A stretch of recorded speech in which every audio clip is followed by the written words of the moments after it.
What does this remind you? Yes. And that is, you are the hero you seek. You're still with Tarzan, right? Well, I'm not Tarzan, I'm much more handsome and with the 8-pack abs. On the regular. Every day in our lives, we are always seeking heroes. In form of, great leaders, ideal parents and partners, shiny religions, great gods. Somehow we have kept the responsibility of being the heroes outside ourselves. When we talk about being heroic, we are always deeming someone else's heroism as ours. Looking at them, कि एक दिन वो आएगा और मुझे बचाएगा. Someday my hero will come. Without failing to understand that we always have the choice to become a hero. And beyond the choice, we are hero ourselves.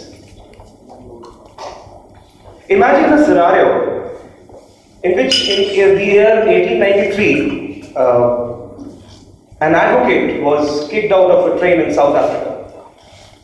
Okay? An advocate was kicked out of a train in South Africa because he was an Indian. Was he the only Indian to be kicked out of a train? Of course no. Many had met the same fate. Now that man could have said, okay, it happens with everyone. Also happened with me. So what is the issue? I'll just go on with my life. I'm already a barrister. I can earn in dollars and pounds and whatever foreign currencies and then have a good life of my own. Yeah? Imagine another scenario in which a man was denied his basic rights of being alive just because he was not white. He graduated from the Boston College, from the Harvards and the Stanfords of the world. He was not the only colored person to be denied rights. There were lakhs and millions who were denied rights. But was he the only one? No. He could have said, I'm the most educated and out of my community I can very well find my own place in the world and have a beautiful life ahead. Safe and sound, somewhere else, probably not in that particular country, which calls itself a superpower. Another scenario in which a boy, an 8-10-year-old boy, is hawking for newspapers on a fishing boat. He fishes with his uncles and fathers. Goes to a humble school in South India. Yeah. He also studies along with it. He could have thought, I can follow the same footsteps. I'm having a full stomach. I'm having a good life. I'll stay at that. Imagine these scenarios and the choices these people made. And the choices that these people made, had they not done it, India's most developing country would not have been free. The first scenario. Apartheid and racism would have still been present in this world. And a nation of innovators, scientists would not have ever dreamt to be on the moon. I spoke about Gandhi, Luther and Kalam. Why do I not call them Gandhi ji, Sir Luther or Mr. Kalam or Dr. Kalam? Because these are names that we give to our heroes. Without realizing that they are no different from us. They were born with the same or probably, lesser privileged backgrounds. And when we see that, we are always looking at heroism from the past. If I ask all of you to write one quote from the past, I won't talk about which person you would define, but I can guarantee that you would go at least 50, 60, 100 years back to write that quote. Am I wrong? You will write about Vivekanand, you will write about Albert Einstein, you will write about, recently Steve Jobs. But why are they a handful of people there? Why don't we choose to become the Einsteins of today? Today I am in the presence of these hundreds and through the video, millions of students and youth across the world. If they keep looking back for inspiration, they would be shining in their light and not from their own. They can choose to be the moons, but not the sun, which is burning each day to make the whole world light up and be alive. Don't we choose to be the moons every day? Don't we? Just think to yourself. What is making you shine right now? It can be a status, an Instagram post, a Facebook photograph. The way you speak, your language. Language is a status symbol these days. The way you dress. And one thing when you realize about all these three scenarios that what I spoke about, what is common among them? The most common thing among them is pain.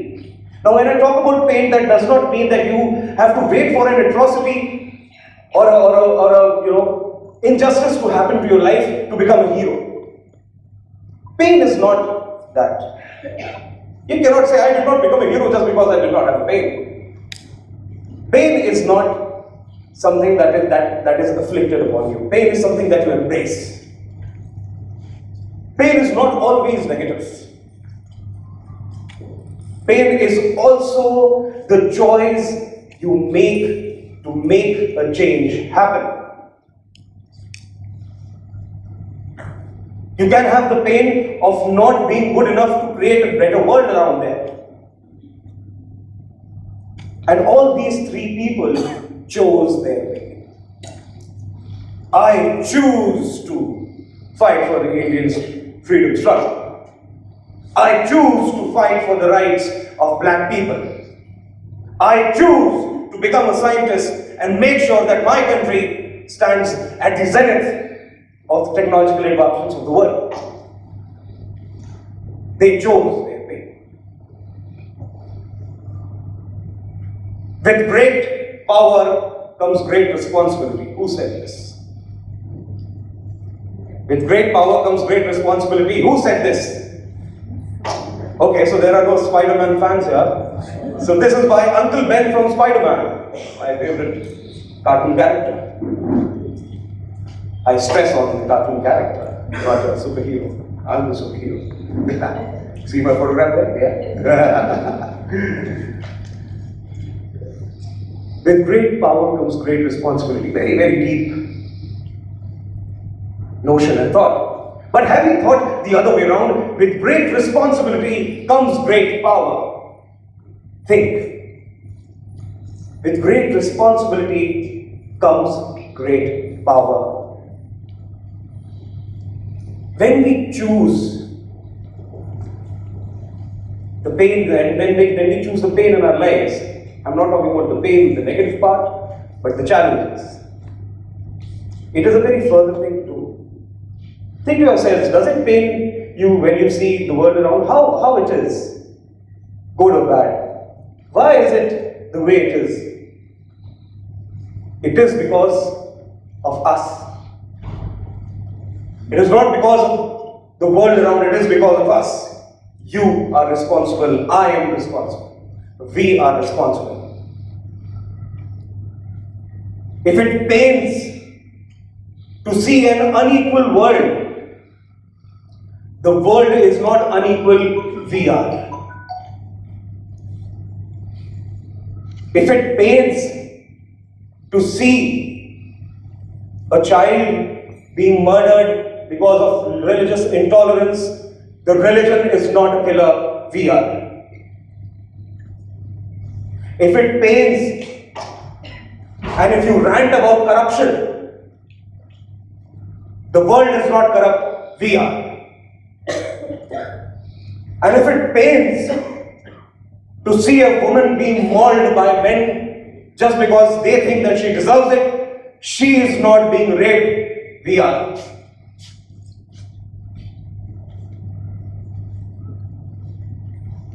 The pain of the world is not of the world itself, it is ours. Blame yourself for that. I started that at a very early age. I'm a dyslexic and a synesthetic. I have a weaker brain because of the standards, could not understand education much. But understood something very, very different. At the age of 22, I started my first venture into rehabilitating tribes which were going into extremism through social business. Now, in one of those projects, when the Nirbhaya case happened, I did not put black dot photos on my Facebook. Neither did I go on candle marches. Because I blamed myself for that heinous crime. I was crying and I was feeling like that lady, and that helped me become the answer. I invented the Shakti whistle, which is world's most affordable self-defense device at 14 rupees. It's a GPS device and a whistle along with a pepper spray. It's 14 rupees. So I devised this innovation that helped answer that evil. Now you might say, how illogical is that you blame yourself for whatever is happening in the world?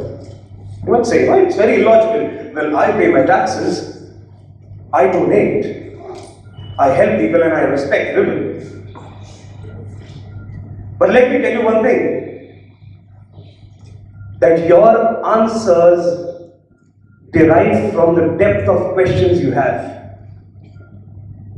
I'll repeat. Your answers derive from the depth of the questions you have.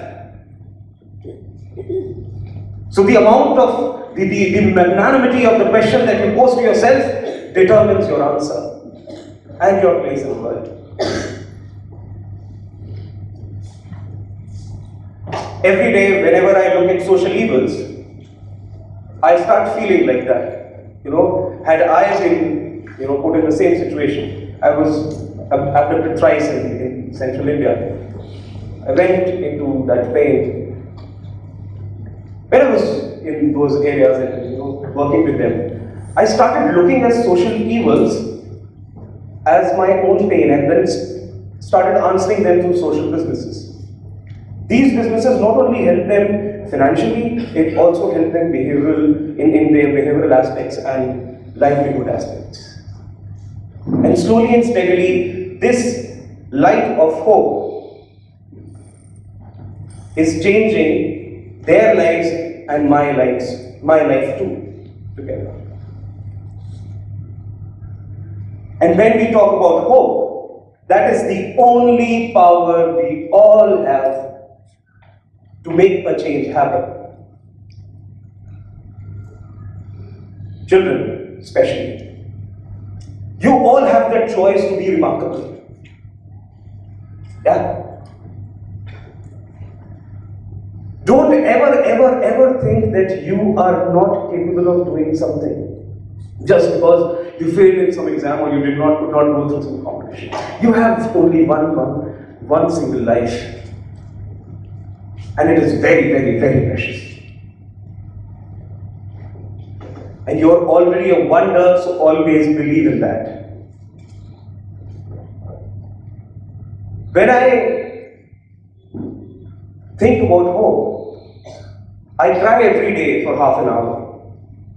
It's not because of the sorrow or some kind of pain or sadness. It is just an outburst of the hope that I build within me to give it to everyone around the world. I believe that we all are connected to the web of hope, just as Trisha said, web of joy. We all are connected with that web of hope in which we all are always contributing. Whenever you have hatred here, you transfer that. Whenever you have hope here, you transfer that. And every day when I cry, I give that light up to them. Everyone sitting here right now, feel the magic of this particular moment. You can hear this. I'm waking you up right now. Feel the magic of this moment. We are all strangers to each other. Yeah. People who are looking, at the screens right now through the video may be strangers, but we are all connected through that powerful human thread of hope together. Feel the magic of the moment right now. And let's send hope to everyone around the world. Some lone warrior who is fighting some battle. Yeah? And we'll do that together. Would you help me in humming with me? Yes? Yes? Yes? Yes. Sing with me.